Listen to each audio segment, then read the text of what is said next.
ये नाज़रीन अस्सलाम वालेकुम। वी न्यूज़ एक्सक्लूसिव में आज एक बहुत ही अहम इंटरव्यू आपके लिए लेके आए हैं। आज हमारे साथ मौजूद हैं वज़ीर आज़म आज़ाद कश्मीर जनाब चौधरी अनवारुल हक साहब। और सबसे पहले तो सर आपका बेइंतहा शुक्रिया, आपने इन हालात में वी न्यूज़ के लिए वक्त निकाला। और बहुत नवाजिश आपके वक्त निकालने की। पहले तो ये बताइए कि सर जो आजकल हमने मनाजिर देखे और जो बहरान कश्मीर में हुआ, ये इसका आगाज कैसे हुआ, क्या हुआ, मामला क्या था? गुजारिश ये है कि पिछले चंद सालों से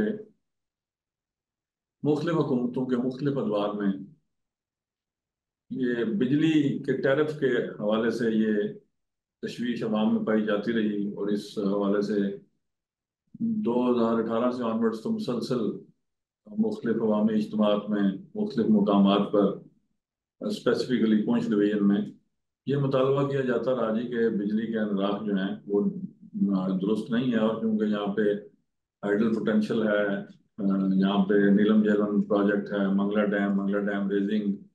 तो इसलिए यहाँ पे आज़ाद कश्मीर में बिल्कुल नॉमिनल किस्म का 300-350 मेगावाट पूरे आज़ाद कश्मीर की जरूरियात हैं। तो जो कॉस्ट ऑफ प्रोडक्शन है इसके ऊपर आज़ाद कश्मीर के शहरियों को बिजली के इनराफ मुकर्रर करके तो बिजली फराहम की जाए। अच्छा, इसको कुछ माजी की हुकूमतों ने अनअटेंडेड छोड़ा और आहिस्ता आहिस्ता इस मुतालबे की ग्रेविटी बढ़ती गई।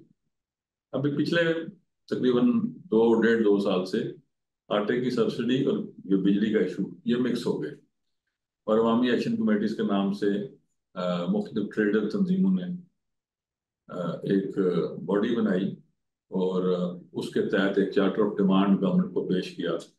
उस पर हमने कैबिनेट की 15 रुकनी कमेटी बनाई जिसमें तीनों इत्तेहादी जमातें, फॉरवर्ड ब्लॉक, पाकिस्तान मुस्लिम लीग नून और पाकिस्तान पीपल्स पार्टी आज़ाद कश्मीर, इनके 15 वज़रा पर मुश्तमिल एक कमेटी थी जिसको फैसल मुमताज राठौर जो पीपल्स पार्टी से ताल्लुक रखते हैं, पीपल्स पार्टी के जनरल सेक्रेटरी भी हैं, वो इस कमेटी को हेड कर रहे थे। इस कमेटी ने मैसिव इंगेजमेंट्स की, कई कई घंटे तक इस अवामी एक्शन कमेटी के साथ निगोशिएशंस की और आखिर एक एग्रीमेंट हुआ। उस एग्रीमेंट का अभी इम्प्लीमेंटेशन का प्रोसेस चल रहा था तो एक्शन कमेटी की जानिब से ये लॉन्ग मार्च और हड़ताल की कॉल्स आ गई। अब इसमें बेसिक प्रॉब्लम ये है कि इसमें government of Azad Kashmir on are on is on own sources, sorry to say, वो नहीं कर पाती थी क्योंकि ये फेडरल सब्जेक्ट्स हैं। बेसिकली जो पावर प्रोड्यूस होती है वो एनटीडीसी के जरिए सेंट्रल पावर परचेज कंपनी में चली जाती है, जो कि मिनिस्ट्री ऑफ पावर के तहत एक सेमी ऑटोनोमस बॉडी है। वो फिर मुख्तलिफ डिस्कोस के तहत ये बिजली पाकिस्तान में भी डिस्ट्रीब्यूट करती है।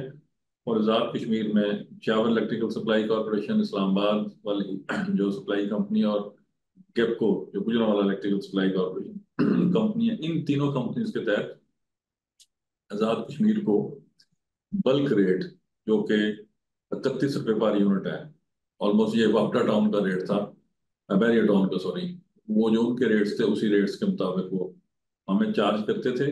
अगरचे वो बिल भेजते थे चार्ज तो पैसे तो ना आज़ाद कश्मीर हुकूमत ने कभी इस रेट पे दिए हैं। हम जो पैसे जमा कराते थे वो 2 रुपये 49 पैसे थे।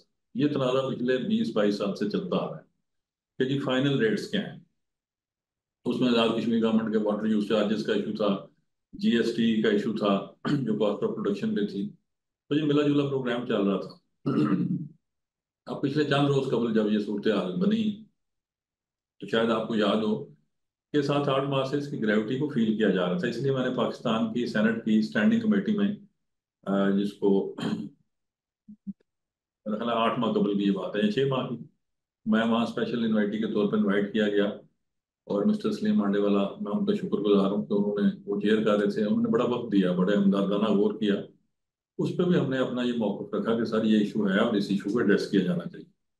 उसके बाद जब इंटरिम गवर्नमेंट आई तो जनाब नौरुल हक काकर साहब इंटरिम प्राइम मिनिस्टर थे, उनके फॉरेन इंटरिम प्राइम मिनिस्टर थे मिनिस्टर ऑफ डिफेंस शायद ये general lieutenant general Syed Anwar Ali Haider. उनकी सरबराही में एक इंटर मिनिस्ट्रियल कमेटी बनी जिसमें गवर्नमेंट ऑफ पाकिस्तान की तरफ से मेरे मिनिस्टर्स थे, सेक्रेटरीज थे, मैं भी उसमें शामिल होता रहा। और पाकिस्तान गवर्नमेंट की तरफ से जो रेलिवेंट मिनिस्ट्रीज थी और रेलिवेंट डिवीजन्स थे, और हेडेड बाय वो ज्वाइंट जो थी वो, तो ये सारी committee headed by mister Anwar Ali Haider, lieutenant general retired.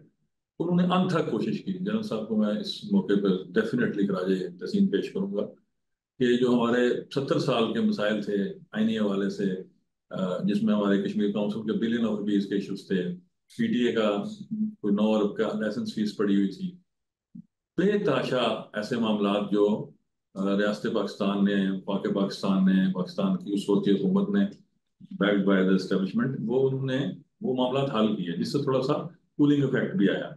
लेकिन अनफॉर्चुनेटली ये टैरिफ और सब्सिडी जो है, ये किसी तरफ तय ना हो पाई।